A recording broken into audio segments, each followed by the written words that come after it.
అపవాది నీకు వ్యతిరేకంగా అనేక తరము నుండి పోరాడుతూ నిలబడినను నిన్ను పడగొట్టుటకు ఏదో క్షేమము కొరకని రీతిలో ఎండ్రై మేలు చేస్తున్నానని రీతిలో సాతాని తంత్రం ఎల్లప్పుడూ అదేనండి. నీకేదో ఫేవర్ చేస్తున్నట్టుగా, నీకేదో సహాయం చేస్తున్నట్టుగానే వాడు యాక్ట్ చేస్తాడు. కానీ అతని ఉద్దేశం మొత్తం నిన్ను నియంత్రించుటయే.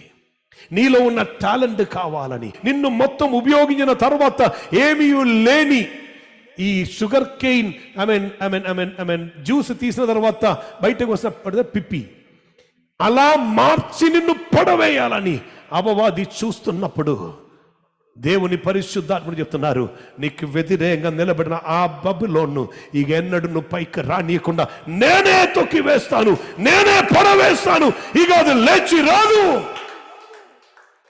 నీ వ్యక్తిగత జీవితముకి వ్యతిరేకముగా, నీ కుటుంబ జీవితముకి వ్యతిరేకంగా, నీ ఆత్మీయ జీవితంకి వ్యతిరేకంగా పోరాడి నిలబడిన వాటన్నిటినీ దేవుడే వాగ్దానం ఇచ్చి, ఆలోచన ఇచ్చి చెప్తున్నారు, నేను దాన్ని పడవేస్తాను, నేను దాన్ని ఇక ఎన్నడూ పైకి రాని రీతిలో నేను ముంచి వేస్తాను. But there is something what you are to do.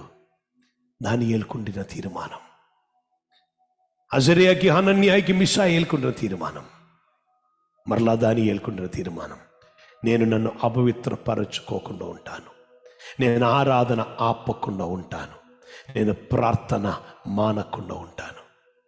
ఆ తీర్మానంలో ఉన్నవారు బబులోన్లో కూడా విజయం సాధించారు.